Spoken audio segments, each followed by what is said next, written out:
За. Ялуусаа.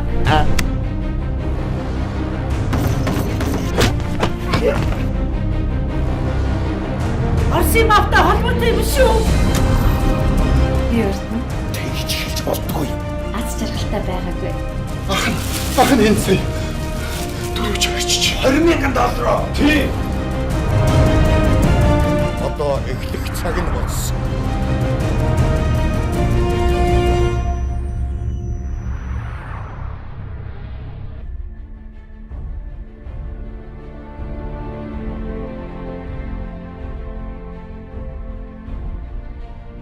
Манай энэ entertainment студ зохиолч Төр мөнхийн зохиолоор 30 анги тусны гудамж гэдэг кино сериалыг хийж байна.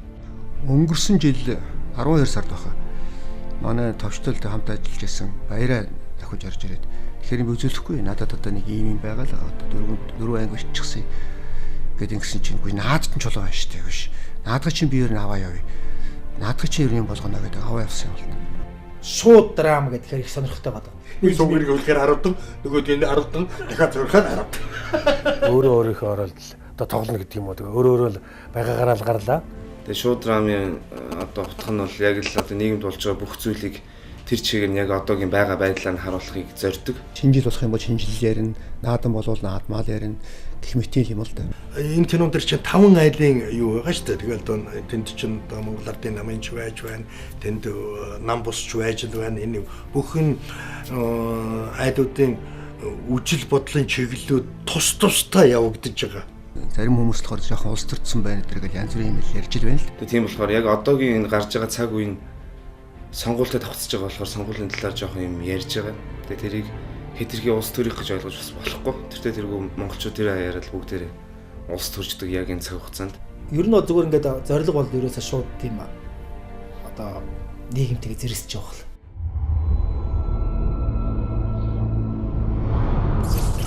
1 2 3 дими юм гэдэг бол дими л гэдэг байхгүй юу? 4 Чи одоо ямар ятгацсан бэ? 5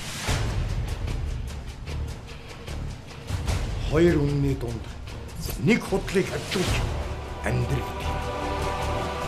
5 айлын амьдрал 5 өөр үнсэг.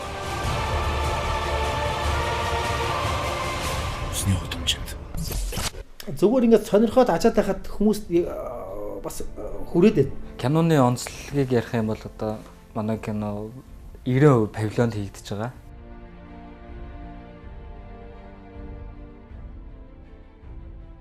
Тэгэхээр яг кинонд бол 5 айл гарч байгаа л да. Тэгээ бүгдээрээ л юм амьдралын яг л байдаг л дөрүүд. Жишээлбэл Денсмаг бол зүгээр нэг тийм 8 хийдэг эмэгтэй. Өөх юм аа. Энэ чанар нь хамаагүй дээр юм аа тий. За Батуул тэгээд нэг хүн байгаа нэлээ номтой. 15-ын дөрвөл 2. Хуучин бол консул хийжсэн. Тэгээд бол нэлээ их тийм шашин машин янз бүрийн сонирхдаг тийм номтой нэг ийм нэг айл байгаа. Гарч ирээд хөө. Эрдэнэ гэдэг одоо манай төрийн шагнал Төмөрбаатар тоглож байгаа. Тэр бол одоо нэг хаасайг л байдаг да ингээд нэг телевизэртэй ширэлдээд л. Гэхдээ ганцаараа зурагттай ярьж байгаа хүн юу эсийг ярих вдэ. Янз бүрийн юмыг л ярин шүү дээ. Гин олон сувгүйд яана. Гүт хүн ямар 40-50 нүдтэй биш тийч. Тэгээд Эрдэнэ ихнэр гээд уран бэлэг гэдэг жүжигчин тоглож байгаа. Уран бэлгийг болохоор бид нэр бүр дархны залуучуудын театр дээр очиж пров аваад тэгээ сонгосон. Усны гудамж гэдэг энэ дэлгэцийн бүтээл навчаагийн дүрд тоглож байгаа. Ийшээ үзмээр байгаа даа. Энийг үзгээд байгаа байхгүй. Ерөөс үзүүлэхгүй байх надад ч тэгээ. Тэгэл гүрж явах гэхэд зүгээр юм гэрт амьдэрдэг сайхан айл. За явж гин. За 1-5-ын 4. Бас л чадлаараа ингээл сайн сайхан илүү сайхан амьдрахын төлөө хичээж байгаа тийм айл байгаа. Аваа. Оо. Ингээд би ер нь яг ямар мэрэгчлээ болох юм бэ? Тэгэхээр миний хувьд бол уран бүтээлч баснаас хойш хамгийн анхны манд дэлгэцийн бүтээл байгаа. Чи нэг л өөр болчихжээ. Урд нь хоёлоо дуугаа бэлдээд хамт байдаг л байсан мэт тий.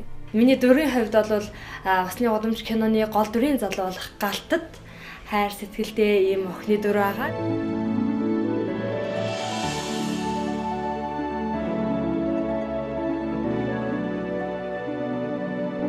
Хард байгаа дурангаар бол би чимгээгээд охиныг ер нь чимгээгийн охиныг ч гэжтэй Осны гудамжинд байгаа 5 айлыг дуранддаг. Одоо баяжих гэдэг надад чи $20,000 чи ухаач.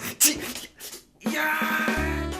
Энэ галт гэдэг залуу бит хоёр яг амьдрал дээр болохоор зүгээр бас найзууд нэг анги 2012.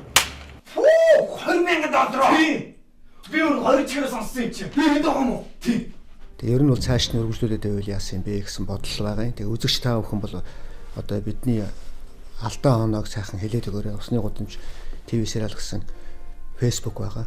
Тэн дээр ороод ингээд явуул ингээд бүгдээрээ нийлж байгаад өөрсдийнхөө үзэх юмыг өөрсдөө хийв зүгээр юм уу гэсэн бодол байна. За би өөрөө баримт кино найруулагчийн хувьд эцэст нь дүгнэж хэлэхэд энэ телевизийн олон ангид шууд драм гэдэг нь бол тухайн энэ цагт үйл болж байгаа үйл явдал энэ улс нийгэмд болж байгаа үйл явдлыг бас нэг хадгалан хамгаалж үлдэх бас нэг том юм фонд архив болох талаас маш их ач холбогдолтой гэж бодож байгаа.